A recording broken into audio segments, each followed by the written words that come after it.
Hello everyone, welcome back to Lakshya Academy. और जैसा कि हम सभी लोग कर रहे हैं अपना 100 डेज़ का challenge for your UGC NET दिसंबर 2024 के लिए, है दिसंबर 2024 के लिए हम यूट्यूब पे क्रैश कोर्स कर रहे हैं, जो कि 100 डेज़ का एक सीरीज़ है। इसमें हम अपने पूरे 10 यूनिट्स को कवर करेंगे with theory classes plus mock test. Okay, कुछ थ्योरी क्लासेस हैं, कुछ मॉक टेस्ट हैं।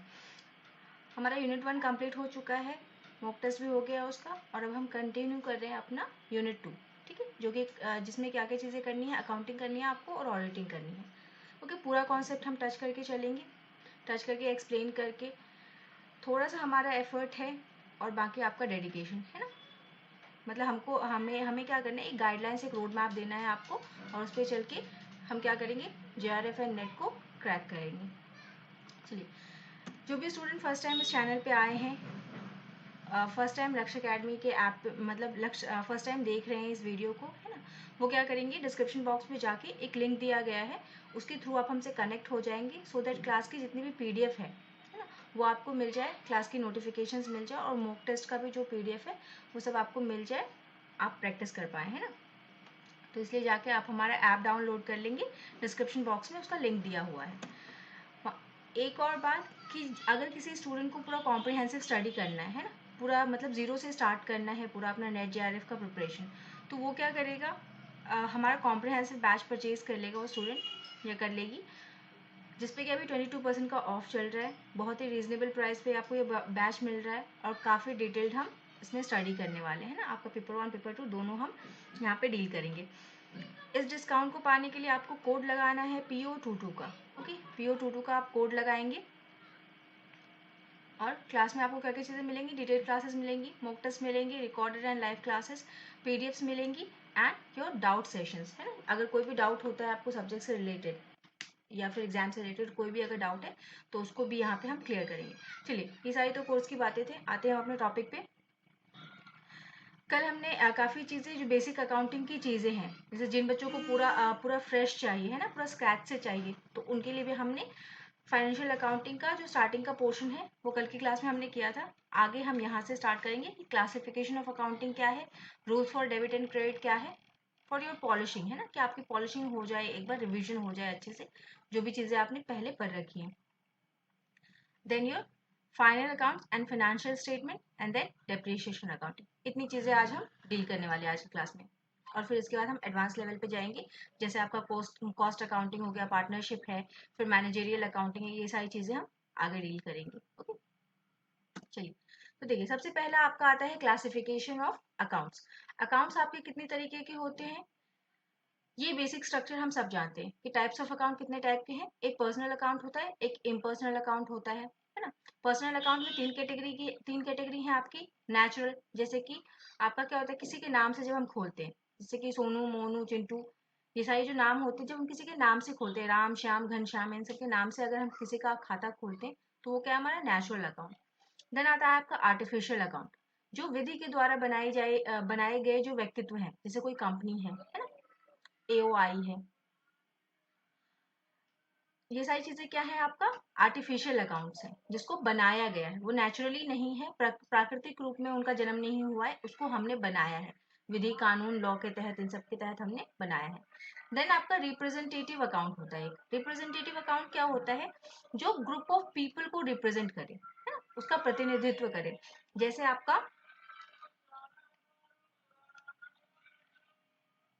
आपका एक होता है आउटस्टैंडिंग सैलरी। मान लीजिए कंपनी ने कुछ लोगों की सैलरीज नहीं दी, आउटस्टैंडिंग रहती हैं, या फिर प्रीपेड, एडवांस में दे दी।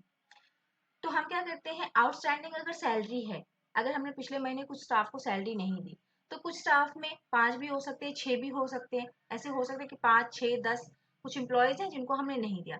तो सबका पर्टिकुलर नाम ना लिख के कि राम की इतनी सैलरी बाकी है, श्याम की इतनी सैलरी बाकी है, हम सबका नाम ना लिख के हम क्या करते हैं, बस एक ही जगह इकट्ठा लिख देते हैं, आउटस्टैंडिंग सैलरीज इतना अमाउंट, प्रीपेड एक्सपेंसेस इतना अमाउंट, है ना।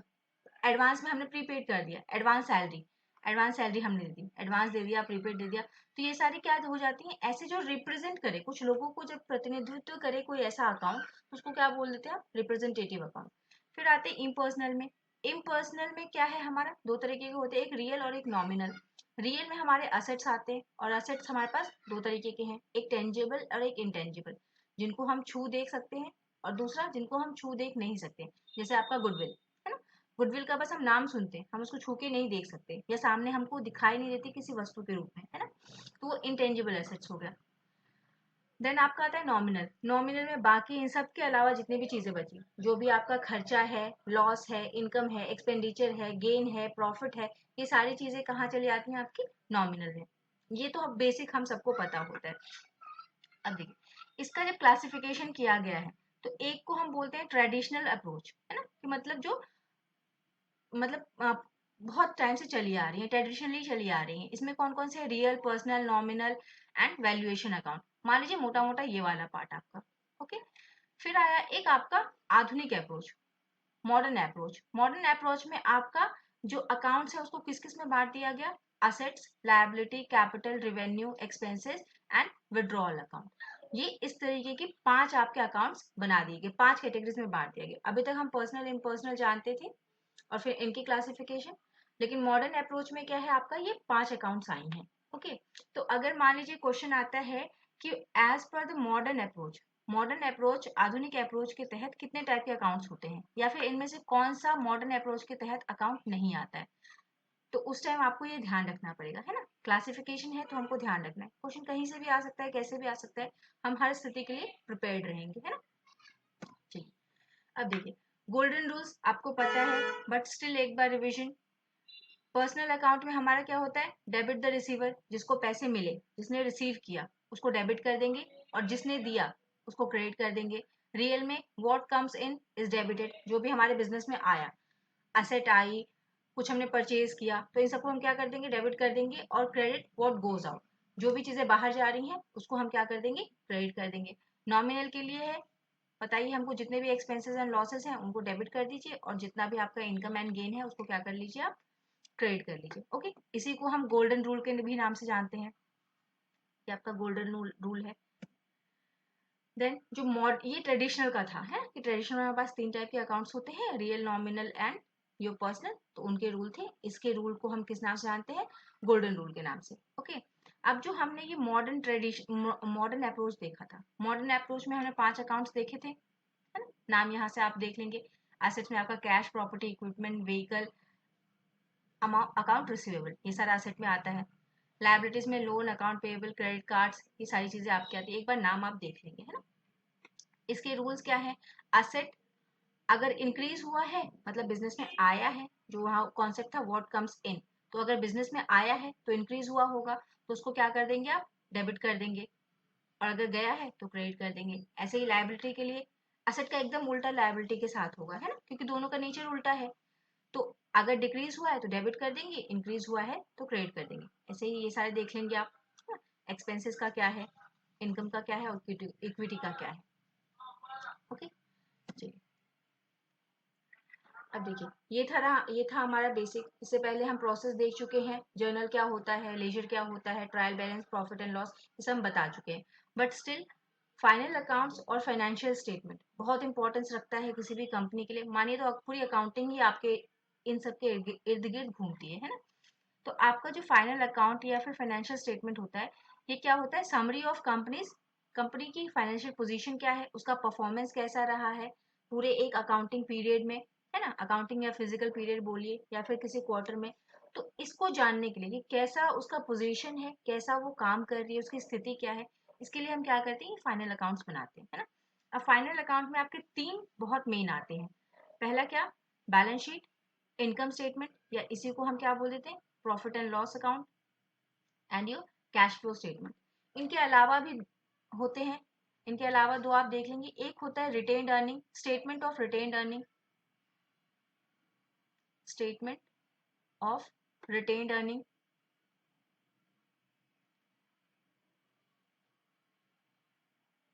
ओके। कि कंपनी ने जो प्रॉफिट कमाया था उसको अगर अपनी ही उस प्रॉफिट को डिस्ट्रीब्यूट ना करके डिविडेंड के रूप में, या फिर डिविडेंड के रूप में ही अगर डिस्ट्रीब्यूट ना करे, जो प्रॉफिट कमाया उसको डिविडेंड के रूप में वो बांटे ना, उसको अपने पास ही रख ले, रिटेन कर ले। जैसे कि मान लीजिए कि हमारे घर का ही बजट देखे कि किसी महीने अगर हमने सेविंग कर ली, मतलब मान लीजिए पिछले महीने हमारा 15,000 का खर्चा हुआ था घर में, इस बार 10,000 का ही हुआ, तो ये 5,000 जो हमने एक्स्ट्रा बचाया है इस मंथ, उसको हम क्या करेंगे, सेव करके रख लेंगे, रिटेन कर लेंगे अपने पास, है ना। अब ये नहीं कि 5,000 बचा लिए तो चलो आज क्या कहते हैं, मॉल चले गए, मूवी देख ली, खाना खा लिया बाहर, उसको हम डिस्ट्रीब्यूट ना करके उसको क्या करेंगे, अपने पास रिटेन कर लेंगे कि कल को अगर हमें कोई महंगा सामान लेना है घर में, कोई मशीनरी लेनी है, अगर ऑर्गेनाइजेशन की बात करें, कोई प्लांट का एक्सपेंशन करना है, कोई नई मशीनरी लेनी है, या कुछ भी करना है, डाइवर्सिफिकेशन करना है, तो हम क्या करते हैं, फिर इस रिटेन अर्निंग का यूज करते हैं, तो इसका भी हम स्टेटमेंट बनाते हैं कि हमने कितना रिटेन किया इस साल, फिर उसको कैसे यूटिलाइज किया, तो ये सारी चीजें हम स्टेटमेंट ऑफ रिटेन अर्निंग में दिखाते हैं। और पांचवा आपका होता है रेशियो एनालिसिस। रेशियो एनालिसिस भी आपका फाइनेंशियल स्टेटमेंट का ही पार्ट होता है ना, इससे भी हम पोजीशन कंपनी की पता करते हैं। लेकिन बेसिकली आप ये 3 याद रखेंगे, ओके, ये आपके इन्फॉर्मेशन के लिए मैंने बता दिया, बट ये बेसिकली 3 याद रखेंगे कि ये 3 आपके फाइनल अकाउंट्स होते हैं किसी भी कंपनी के, और इसी को हम फाइनेंशियल स्टेटमेंट कहते हैं। बनाते किस लिए, कंपनी की फाइनेंशियल पोजीशन पता करने के लिए, या फिर उसका परफॉर्मेंस कैसा है ओवर अ स्पेसिफिक पीरियड, एक अकाउंटिंग पीरियड में उसका कैसा परफॉर्मेंस रहा, उसके लिए हम इसको बनाते हैं। ओके, चलिए अब देखिए, यहाँ पे मैंने 2-3 चीजें छोड़ी हैं। एक, जो कि आपका होमवर्क है, आज का आपका होमवर्क रहेगा, जो भी स्टूडेंट सीरियसली प्रिपरेशन कर रहे हैं ना उनके लिए, अगर कोई टाइम पास कर रहा है तो कोई बात नहीं, बट जो भी सीरियसली प्रिपरेशन कर रहे हैं उनके लिए होमवर्क है आज का, कि आप अकाउंटिंग स्टैंडर्ड देखेंगे इनका, ये कंपनीज एक्ट के किस पार्ट, जो आपका कंपनीज एक्ट है, कंपनीज एक्ट के किस पार्ट में, किस शेड्यूल में इसको बनाया जाता है इनको, है ना, और इनके लिए अकाउंटिंग स्टैंडर्ड क्या है, किस पार्ट किस शेड्यूल में बनाया जाता है, और थर्ड चीज आप जाके देखेंगे परफॉर्मा, सबका सबका फॉर्मेट आप जाके देखेंगे कि कैसा होता है, ठीक है, उसमें क्या क्या एंट्रीज आती है ना। ये आपका होमवर्क है आज का, जरूर से कर लीजिएगा, टाइम रहते प्रिपरेशन कर लीजिए, सो दैट आपको रिविजन का भी टाइम मिले, और आपका जो भी आपका ये जो आपका टारगेट है नेट जेआरएफ निकालने का, वो जरूर से निकले, नेट ही नहीं, आई होप कि आपका जेआरएफ निकल जाए, है सिस्टमैटिक वे में करेंगे तो डेफिनेटली निकलेगा। चलिए अब हम आते हैं डेप्रिशिएशन में, क्योंकि डेप्रिशिएशन जो है ना किसी भी ऑर्गेनाइजेशन में बहुत ही इंपॉर्टेंट पार्ट है, ऑडिटिंग में भी आपके इसकी ज़रूरत होती है। डेप्रिशिएशन से बहुत सारी चीज़ें क्या है, मतलब बहुत ही इंपॉर्टेंट पार्ट है अकाउंटिंग का, बिजनेस का अकाउंटिंग का बहुत ही इंपॉर्टेंट पार्ट है। तो आपका डेप्रिशिएशन होता क्या है, किसी भी असेट की वैल्यू में जो गिरावट आती है, ग्रेजुअल डिक्रीज जो आता है उसकी बुक वैल्यू में, मतलब जिसपे उसको खरीदा गया है, बुक्स में हम जिस वैल्यू पे, अपने अकाउंट्स की जो बुक्स है हमारी, उसमें हम जिस वैल्यू पे उसको दिखाते हैं, मान लीजिए कि एक मशीन है ए, इस मशीन को हमने 5 लाख में खरीदा, तो ये क्या है, इसका बुक वैल्यू, अब हमने बुक्स में भी इसको 5 लाख रुपए से दिखाएंगे, तो उसका जो जो बुक वैल्यू है उसमें जो साल दर साल जो कमी आती है ना, with the passage of time, उसको क्या बोलते हैं हम, depreciation. This type of shrinkage is based on the cost aspect, हमेशा डेप्रिशिएशन जो है आपका कॉस्ट पे लगता है, उसके मार्केट वैल्यू पे कभी नहीं लगेगा, है ना, क्योंकि जो ये कॉस्ट पे इम्पैक्ट क्यों आया है, क्योंकि ये फर्म में यूज हो रहा है, ना कि मार्केट में कहीं पे, मतलब मार्केट का कोई असर नहीं होता उस, मतलब डेप्रिशिएशन में मार्केट का कोई असर नहीं होता है ना, ये क्या है, जो आपका बिजनेस में जो ये यूज हो रहा है, इसकी वजह से जो इसकी वैल्यू में कमी आ रही है ना, उसको हम डेप्रिशिएशन बोलते हैं ना। तो आप बस एक बात याद रखेंगे कि कॉस्ट वैल्यू पे हमेशा डेप्रिशिएशन लगता है, मार्केट वैल्यू पे कभी नहीं, ओके, ये चीज एक ध्यान रखेंगे। कॉस्ट कॉन्सेप्ट हमने पिछली क्लास में पढ़ा है, तो कॉस्ट कॉन्सेप्ट डेप्रिशिएशन का पार्ट है, डेप्रिशिएशन में कॉस्ट कॉन्सेप्ट हम यूज करते हैं। अब देखिए नेक्स्ट है कि प्रिंसिपल फीचर्स क्या होते हैं आपके डेप्रिशिएशन के। प्रिंसिपल फीचर्स क्या है, depreciation is the decrease in book value of a fix asset, fix asset की बुक वैल्यू में जो हम कमी आती है उसको ही हम क्या बोलते हैं, डेप्रिशिएशन बोलते हैं।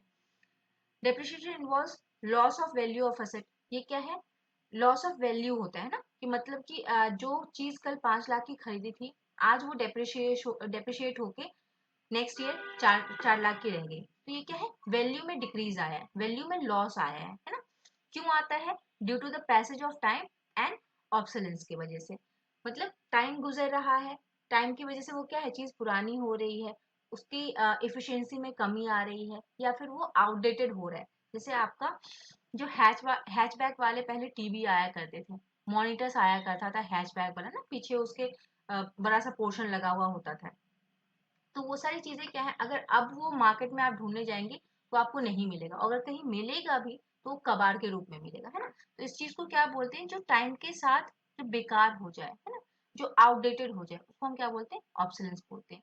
ओके, नेक्स्ट है it is an ongoing process. ये डेप्रिसिएशन का जो प्रोसेस है ये ऑनगोइंग है, चलता रहता है, चलता रहता है, जब तक कि उस असेट की पूरी वैल्यू क्या है आपकी जीरो ना हो जाए, तब तक ये प्रोसेस डेप्रिसिएशन का चलता रहता है। नेक्स्ट आएंगे, ऑब्जेक्टिव क्या है, हमको करेक्ट कॉस्ट ऑफ प्रोडक्शन निकालने के लिए, हमको एक्चुअली पता करने के लिए कि जो मशीन हम यूज कर रहे हैं अपने प्रोडक्शन में, है ना, तो उस मशीन का भी तो कॉस्ट लगता है उस प्रोडक्शन में। तो डेप्रिसिएशन क्या हमको बताता है, एक्चुअल कॉस्ट ऑफ प्रोडक्शन बताता है। Then retain fund for replenishment, ये डेप्रिसिएशन लगाने का हमारा एक और पर्पस क्या होता है कि जितने वैल्यू में साल दर साल कमी आ रही है उतने का हम एक क्या है रिजर्व बनाते चले, सो दैट जब ये इसकी वैल्यू जीरो हो जाएगी, जब ये असेट पूरा एकदम काम करना बंद कर देगा, तो हमको नए मशीन की जरूरत होगी। तो उस नए मशीन के लिए हम तुरंत कैसे मतलब अगर हमको पता ही नहीं होगा कि हमारे मशीन की वैल्यू खत्म हो रही है, कम हो रही है, ये कल की डेट में एकदम एकदम यूजलेस हो जाएगा, तो तो फिर हम नया मशीन नहीं ला पाएंगे, है ना। जैसे हमको पता होना चाहिए कि कल की डेट में ये खत्म हो जाएगा और हमको चाहिए, तो हम साल दर साल जो उसकी वैल्यू में कमी आती है ना, तो उसे हम पता करते रहते हैं कि हाँ अब ये क्या है, अब ये खत्म हो जाएगा, अब हमको नया लाना है, और हम उसके लिए पैसे सेव करके रखते हैं।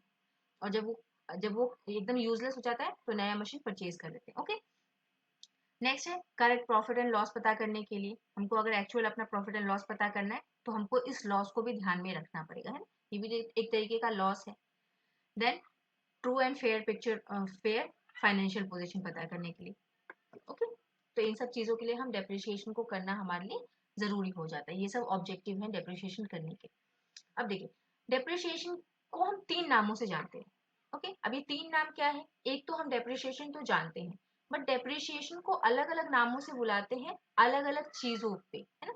जब जैसे कि मान लीजिए हमारा डिप्लीशन हम बोलते हैं जब कोई नेचुरल रिसोर्स की वैल्यू में कमी आए, है ना, मतलब जो प्राकृतिक चीज है, जैसे हमारा ऑयल वेल्स है, माइंस है, कोल है, ठीक है, तो ये सब क्या है, ये भी धीरे धीरे कम होती है। तो जब इनकी वैल्यू में जो ग्रेजुअल कमी आती है ना, जो एक कमी आती रहती है, उसको हम क्या बोलते हैं, डिप्लीशन बोलते हैं। ठीक, नेचुरल रिसोर्सेज डिप्लीशन याद रखेंगे हम। ओके, फिर आपका आता है अमोर्टाइजेशन। अमोर्टाइजेशन कहाँ लगता है आपका, इंटेंजिबल एसेट्स में। डेप्रिसिएशन किसको बोलेंगे, जो हमारे पास टेंजिबल एसेट है, जैसे कोई मशीनरी है जो हमको सामने से दिख रही है, तो उस पर जब जब हम डेप्रिसिएशन लगाते हैं तो उसको डेप्रिसिएशन के नाम से ही बोलेंगे। नेचुरल रिसोर्सेज में लगाया तो डिप्लीशन कहा। अमोर्टाइजेशन कब बोलेंगे, जब इंटेंजिबल एसेट पे डिप्रिसिएशन लगेगा, जैसे पेटेंट हो गया आपका, कॉपीराइट हो गया, ट्रेडमार्क हो गया, फ्रेंचाइजी हो गया, है ना। धीरे धीरे इनकी भी वैल्यू कम होती है, तो जब इनकी वैल्यू में कमी आती है तो उसको हम क्या बोलते हैं, amortisation. And third is your obsolescence. तो ऑब्सोलेंस क्या है कि जैसे कि टेक्नोलॉजी कोई चेंज हो रही है, अभी एग्जांपल लिया हमने हैचबैक वाला कंप्यूटर, टीवी, फिर आपका कीपैड वाला मोबाइल, ये सब क्या है, नई टेक्नोलॉजी आई और ये सारी चीजें एकदम से यूजलेस हो गई, मतलब इनका कोई वैल्यू रहा ही नहीं। अभी आप आज के टाइम पे अगर आपको कोई बोलेगा कि 5,000 में तुमको हम ये हैचबैक वाला टीवी देते हैं, आप लेंगे, बिल्कुल नहीं लेंगे। बल्कि अपने टाइम में वो कुछ ज्यादा ही की रही होंगी, लेकिन आज हम 5,000 में भी उसको नहीं लेंगे, 2,200 रुपये में भी नहीं लेंगे। वो हमारे लिए क्या है, कबाड़ हो गया, एकदम आउटडेटेड चीज है। ओके, तो ये हो गया आपका ऑब्सोलेंस, ये तीन डिफरेंट नाम से जानते हैं। अब आइए टाइप, किस किस मेथड से हम डेप्रिसिएशन निकालते हैं। अब डेप्रिसिएशन निकालने के लिए हमको जब कैलकुलेट करोगे आप डेप्रिसिएशन, तो आपको तीन चीजों की जरूरत होगी। पहला तो उसका एक्चुअल कॉस्ट क्या है, ओरिजिनल कॉस्ट क्या है, जिसपे हमने उसको खरीदा है। देन उसका स्क्रैप वैल्यू क्या है, कि हर साल वो कितना बच जाता है ना, कितना उसका स्क्रैप बच जाता है, रेसिडुअल वैल्यू क्या है उसका। और तीसरा उसका यूजफुल लाइफ कितने साल का है, कितने साल तक वो अच्छे से प्रॉपरली काम करेगा। तो तीन चीजें पता होनी चाहिए, ओरिजिनल कॉस्ट, रेसिडुअल वैल्यू और एस्टिमेटेड यूजफुल लाइफ। ये तीन चीजें जब तक आपको नहीं पता होंगी आप डेप्रिसिएशन नहीं निकाल सकते। ओरिजिनल कॉस्ट निकालने का फॉर्मूला क्या है हमारे पास, original cost equal to purchase price, जैसे कि हमने कहा 5 लाख में हमने मशीनरी खरीदी, ये उसका ओरिजिनल प्राइस है। फिर उस मशीन को उठा के लाने तक, अपनी कंपनी तक लाने में हमको कुछ फ्रेट लगा होगा, कुछ भाड़ा किराया लगा होगा। फिर इंस्टॉलेशन कॉस्ट, उसको इंस्टॉल करने का कुछ कॉस्ट लगा होगा, मजदूरी लगी होगी, मैकेनिक के फिक्स करने में सब कुछ। और अगर कोई भी एक्स्ट्रा एक्सपेंस है जो डायरेक्टली उसको यूजफुल बनाने में, मतलब वो ऑपरेशन अभी स्टार्ट करेगा, इससे पहले तक का अगर कोई और कॉस्ट लगा है तो उसको भी हम जोड़ देंगे। तो इन सब का जो सम है, इन सबको जोड़ के जो वैल्यू हमको मिलेगी वो क्या है, हमारा original cost. Okay. Second hand अगर हमारे पास असेट है तो उसके लिए क्या है कि जितना भी रिपेयर हॉलिंग जो भी उसको प्रॉपर कंडीशन में लाने में, प्रॉपर वर्किंग कंडीशन लाने में जो भी हमारा खर्चा होगा वो सारा क्या हो जाएगा, उसका ओरिजिनल कॉस्ट हो जाएगा। ठीक। अब देखिए डिप्रिशिएशन निकालने के हमारे पास 4-5 मेथड्स हैं। एक है straight line method, declining method, double declining method, sum of the year digit method और यूनिट ऑफ प्रोडक्शन। ये इतने तरीके आपको पता होने चाहिए कि इतने तरीकों से हम डेप्रिशिएशन निकाल सकते हैं। बट फेमस कौन कौन से हैं? एक आपका स्ट्रेट लाइन मेथड SLM, दूसरा डिक्लाइनिंग या इसी को ही हम रिटन डाउन वैल्यू मेथड बोलते हैं, और एक सम ऑफ द ईयर। ओके, ये दो जो है ये मोस्ट इंपॉर्टेंट है, और एक ये थर्ड भी आप याद रख लेंगे, है ना। अब देखिए होता क्या है, स्ट्रेट लाइन मेथड में क्या करते हैं, हम फिक्स्ड इंस्टॉलमेंट फिक्स कर देते हैं ना, एक फिक्स्ड इंस्टॉलमेंट लगा देते हैं कि हर साल इतने से हम डेप्रिशिएट करते चले जाएंगे, है ना। जैसे अगर 5 लाख का था मशीन, तो हम क्या करेंगे 20,000 हर साल इसका, हम मान लेंगे कि हर साल इसके वैल्यू में 20-20 हज़ार की कमी आ रही है, और ऐसे हम दिखाते चले जाएंगे। स्ट्रेट लाइन मेथड एकदम स्ट्रेटली हम डेप्रिशिएट करते हैं। Then your declining method, declining method में हम क्या करते हैं, मान लीजिए एक परसेंटेज हमने फिक्स कर लिया, 10% के रेट से हम निकाल देते हैं, ये रेट भी फिक्स्ड है आपका अकाउंटिंग स्टैंडर्ड के तहत। तो क्या है, हम 10% से हर साल जब तक इसका यूजफुल लाइफ है तब तक हम क्या करेंगे, 10% के रेट से इसको डेप्रिशिएट करते चले जाएंगे। इसी को हम क्या बोलते हैं, रिटन डाउन मेथड। हर साल इसकी सैल्वेज वैल्यू क्या है, इतने से डिक्रीज होती चली जाएगी। And then sum of the year method क्या है कि आप टोटल इसका यूजफुल लाइफ निकाल लेंगे, और जो कॉस्ट है, कॉस्ट माइनस स्क्रैप वैल्यू कर देंगे, इनटू में यूजफुल लाइफ और divided by sum of all the years. एक होमवर्क आपको मैंने दिया कि फाइनेंशियल अकाउंटिंग जो है उसका आपको एएस देखना है, एएस देखना है, फिर कंपनीज एक्ट के किस पार्ट में, किस सेक्शन में, किस शेड्यूल में उसकी, मतलब उस किसके तहत आप बनाते हैं, और तीसरा आपको मैंने कहा फॉर्मेट देखेंगे। दूसरा होमवर्क आपका क्या है आज का, कि जितने भी मेथड्स हैं सबके फॉर्मूले और एक एक न्यूमेरिकल आप कर लेंगे, है ना, जो भी सोर्सेज आपके वहां से आप ये कर लेंगे। ओके, तो दैट्स ऑल फॉर टुडे, इतना इतना ही रखते हैं। कल हम स्टार्ट करेंगे इसके आगे से, है ना, पार्टनरशिप से स्टार्ट करेंगे। जाते जाते जिसको भी कॉम्प्रिहेंसिव डिटेल स्टडी करनी है वो कॉमर्स का कॉम्प्रिहेंसिव बैच परचेज कर लेंगे। अभी 22% का डिस्काउंट चल रहा है आपका। इस डिस्काउंट के लिए आप कोड लगाएंगे PO22 का, है ना। डिटेल क्लासेस मिलेंगी, मॉक टेस्ट मिलेंगे, live and recorded classes, PDF downloadable form में डाउनलोड करके आप कभी भी रिवाइज कर सकते हैं। एंड डाउट सेशंस, कोई भी किसी भी तरीके की प्रॉब्लम होगी, आपको न्यूमेरिकल्स की दिक्कत हो रही है, थ्योरी समझ में नहीं आ रहा है क्लास के अलावा, है ना, तो आप यहाँ पे क्लियर कर लेंगे। चलिए, thank you everyone, have a nice day and wonderful